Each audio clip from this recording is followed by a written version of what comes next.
एक व्यक्ति अंधा वो होता है जो आंखों से अंधा होता है, और बाकी अंधा मैं उन सभी लोगों को मानता हूँ जो तुम्हारे सामने गुनाह होता है और आप गुनाह होने के बावजूद भी चुप खड़े रहते हैं, तो वो मेरी नजरों में सारे लोग अंधे हैं। एक बात बताओ, तुम हत्यारे के लिए अपने घर में रखना चाहोगे? बिल्कुल नहीं। तुम चाहोगे कि तुम्हारे घर में हत्यारा पैदा हो? बिल्कुल नहीं। तो जब हम अपने घर में हत्यारा नहीं चाहते हैं तो फिर हम अपने देश में हत्यारा क्यों चाहते हैं? जांच होती है स्कूल की तो किस तरह से होती है? ड्रेस की जांच होती है, मिड डे मील की जांच होगी कि बच्चों को वजीफा मिला नहीं मिला।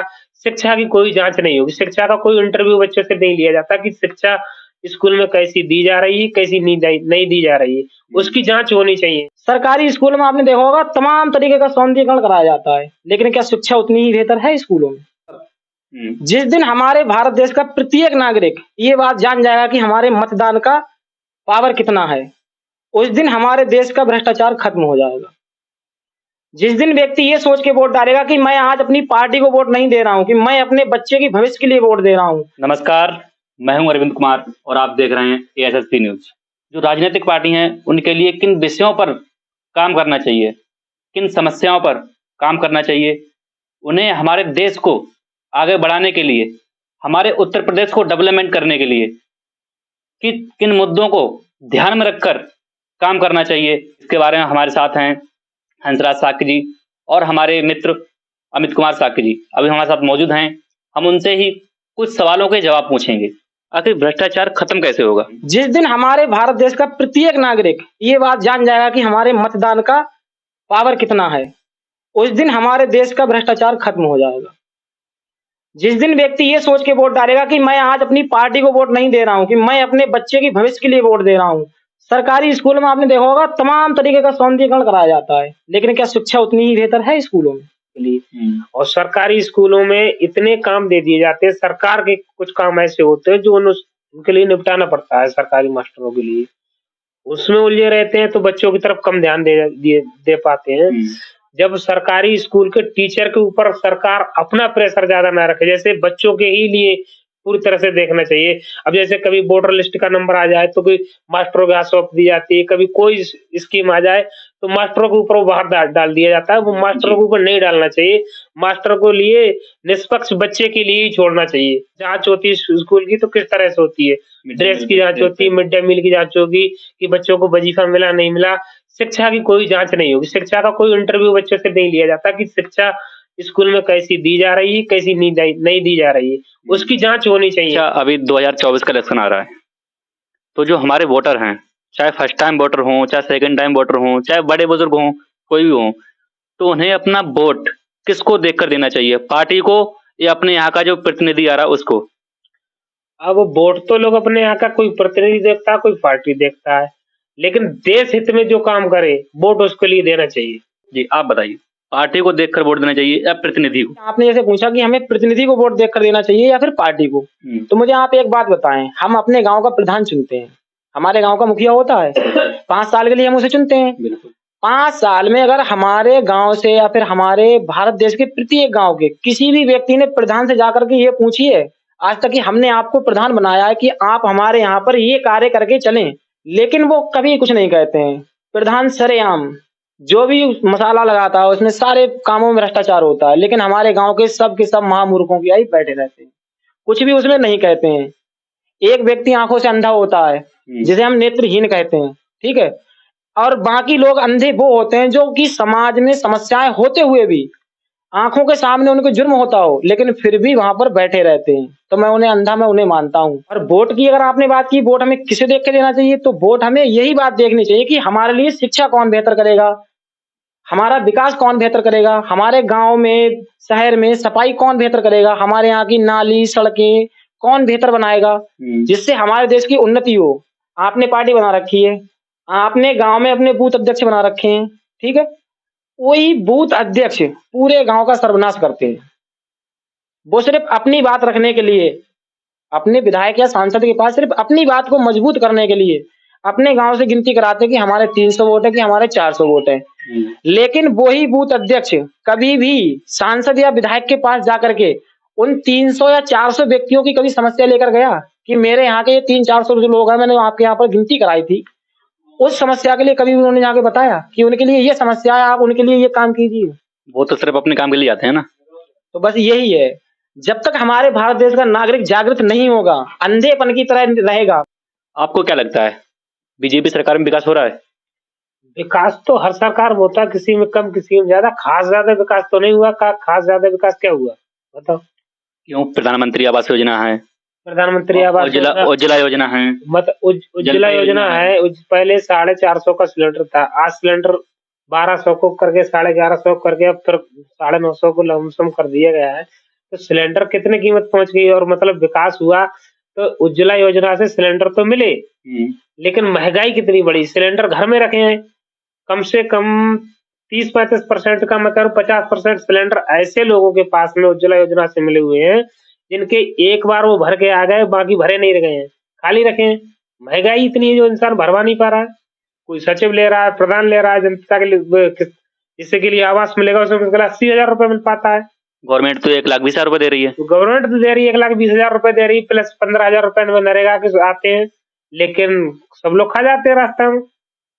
सिर्फ और सिर्फ खाली राशन व्यक्ति को ठीक ठाक मिल रहा है।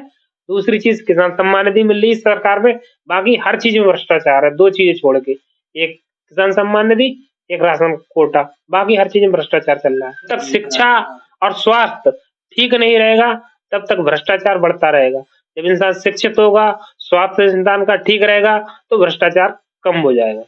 एक ऐसा ठोस कानून बनाया जाए जिससे हमारे भ्रष्टाचार करने वाले जितने भी कर्मचारी या अधिकारी हैं, चाहे वो सत्ता पक्ष के हों, चाहे वो विपक्ष के हों, चाहे उनकी पार्टी का खुद ही वो नेता ही क्यों ना हो, लेकिन प्रत्येक के लिए उसी भाव और तरीके से देखा जाए जो हमारे आम नागरिक को देखा जाता है। कि एक व्यक्ति अंधा वो होता है जो आंखों से अंधा होता है, और एक व्यक्ति मतलब और व्यक्ति अंधे वो मैं मानता हूं जो आंखें होने के बावजूद कभी भी आवाज नहीं उठाते हैं। जैसे मैंने आपको प्रधान जी का एग्जांपल दिया था कि प्रधान आपके गांव में आकर के जो आप 5 साल को चुनते हो, जो आपके गांव का होता है, आप उसे जानते भी हो, फिर भी किसी व्यक्ति की हिम्मत नहीं पड़ती है वो आपके सामने कितना भी भ्रष्टाचार करके चला जाए, चाहे खरंजे में ईंट लगी हो या ना लगी हो, उसके नीचे रोड़ा पड़ा हो ना पड़ा हो, लेकिन उसे जय साहब पास करके चले जाएंगे और वो काम उनका हो जाएगा। लेकिन हमारे गांव का कोई भी व्यक्ति ये नहीं कह सकता कि आपने ये कार्य ऐसा क्यों किया, क्या सरकार ने इसीलिए इतना ही पैसा दिया था? लेकिन हमारी बात वहां तक नहीं पहुंच पाती है।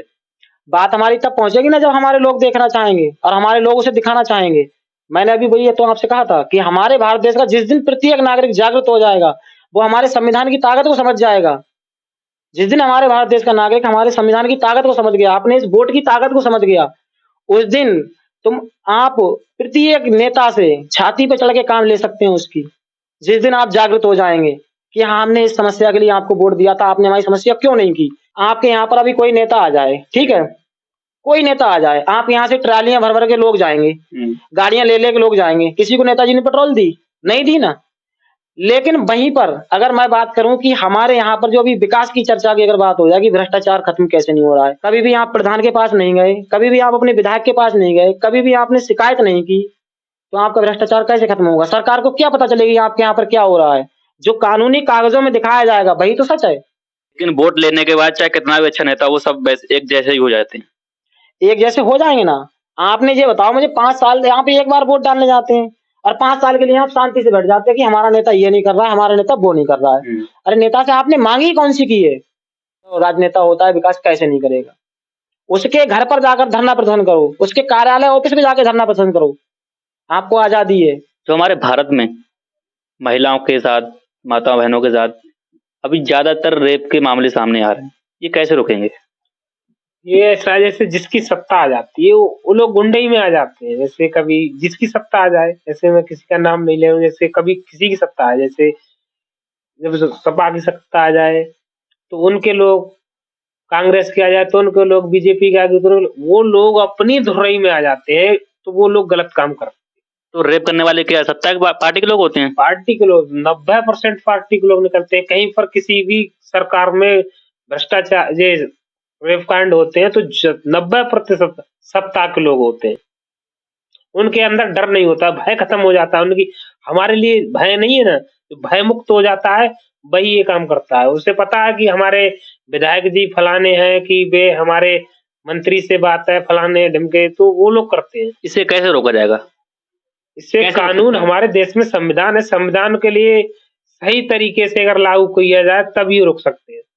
2 ही चीजों से रोक सकती है, गुंडागर्दी, भ्रष्टाचार, ये शिक्षा और स्वास्थ्य के लिए। इंसान शिक्षित रहेगा और स्वास्थ्य इंसान का ठीक रहेगा, तो ये भ्रष्टाचार तभी और ये सब गलत काम है, ये तभी रुक सकते हैं शिक्षा और स्वास्थ्य पे।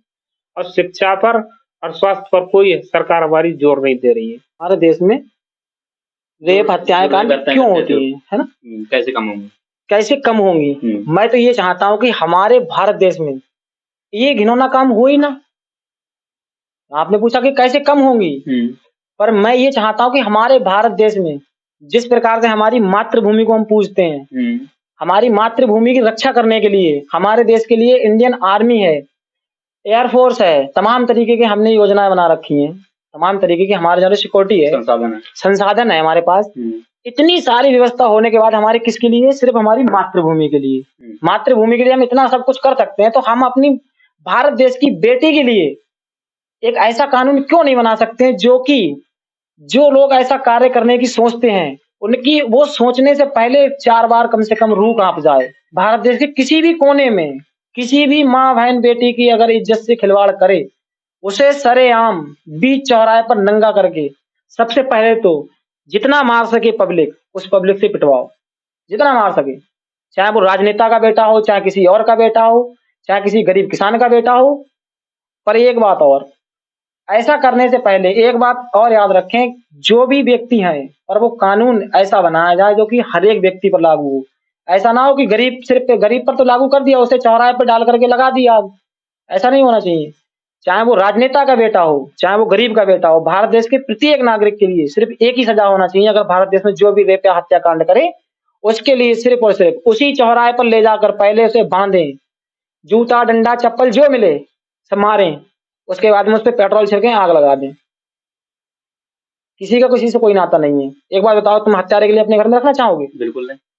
तुम चाहोगे कि तुम्हारे घर में हत्यारा पैदा हो? बिल्कुल नहीं। तो जब हम अपने घर में हत्यारा नहीं चाहते हैं, तो फिर हम अपने देश में हत्यारा क्यों चाहते हैं? जबकि हम कहते हैं हमारी मातृभूमि है, हम भारत माता की जय करते हैं, हम अपनी मातृभूमि के लिए पूछते हैं। माटी की रक्षा करने के लिए हमारे न जाने कितने जवान शहीद हुए हैं, आज तक कितनी जंगें चली हैं हमारी। लेकिन कोई एक ऐसी जंग, आपने जैसे पूछा कि कोई एक ऐसी जंग चली है जो हमारी बेटी को बचाने के लिए चली हो? बेटी पढ़ाओ बेटी बचाओ ये नारा तो दे दिया, लेकिन कभी भी आपने ये सोचा कि हमारे देश में इतने कानून होने के बावजूद रेप होते क्यों हैं? वो लोग क्यों करते हैं? उनकी सजा बिल्कुल खत्म कर दी जाए, सजा दे ही ना। जो आप जांच करा के देख लें।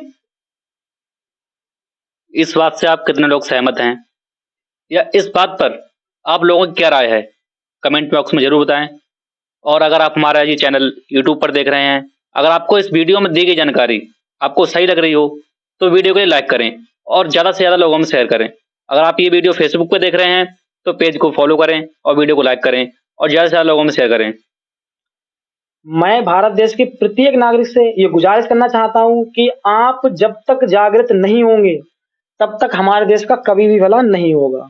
जब भी आप सरकार को वोट देने जाएं, किसी भी पार्टी के लिए, चाहे किसी भी इलेक्शन के लिए, चाहे अपने गांव के प्रधान को ही चुनने के लिए क्यों ना, तो सबसे पहले अपनी समस्याओं को समाधान करें और ना उनसे कुछ लोभ लें, ना उनसे कुछ लालच करें, लेकिन सिर्फ और सिर्फ विकास का कार्य कराएं। उसी प्रकार से अगर जिस प्रकार से हम अपने यहाँ पर एक बच्चे के लिए पालते हैं, हम अपने बच्चे को पालते हैं, उसे हम शिक्षित बनाते हैं, सब काम करने में भरपूर कोशिश करते हैं। उसी प्रकार से जिस दिन राजनेता लोग ये समझ जाएं कि भारत देश का प्रत्येक बच्चा हमारा बच्चा है और प्रत्येक नागरिक हमारा नागरिक है, वो हमारा एक परिवार है, उसी दिन हमारे देश का भला होगा, उसी दिन हमारा देश तरक्की करेगा और उसी दिन हमारे देश से भ्रष्टाचार, रेप, हत्या जैसे सारे गुनाहें खत्म हो जाएंगे। जब तक हमारे देश के लोग जागृत नहीं होंगे, मैंने पहले भी कहा था, मैं फिर भी कहूंगा, एक व्यक्ति अंधा वो होता है जो आंखों से अंधा होता है, और बाकी अंधा मैं उन सभी लोगों को मानता हूं जो इस वीडियो को देखने के बाद में, जो तुम्हारे सामने गुनाह होता है और आप गुनाह होने के बावजूद भी चुप खड़े रहते हैं, तो वो मेरी नजरों में सारे लोग अंधे हैं। अंधों के शहर में आईना बेचने की कोशिश कर रहा हूँ, पर मुझे भरोसा है कि एक दिन जो अंधों का शहर है उसमें आईना बेचने में मैं कामयाब होऊंगा। तो बूंद बूंद से ही सागर भरता है। जी। महात्मा गौतम बुद्ध जी ने कभी विचारधारा अपनाई थी कि सूर्य, चंद्रमा और सत्य कभी छुप नहीं सकता है। झूठ की चादर चाहे मोटी कितनी ही क्यों ना हो जाए, सच्चाई का एक छोटा सा सुराग भी रोशनी लाने के लिए काफी होता है। उसी प्रकार से हमारे भारत देश में जो भी भ्रष्ट अधिकारी या फिर जो भी भ्रष्ट नेता है या फिर जो भी भ्रष्ट बूथ अध्यक्ष है या फिर भारत देश का कोई भी नागरिक है, तो उसके लिए एक ऐसा कानून बनाया जाए जिससे हमारे देश का भला हो, हमारे देश का विकास हो, हमारा देश फिर से विश्व गुरु कहलाए, जो कभी पहले के समय में हुआ करता था। इसी के साथ जय हिंद।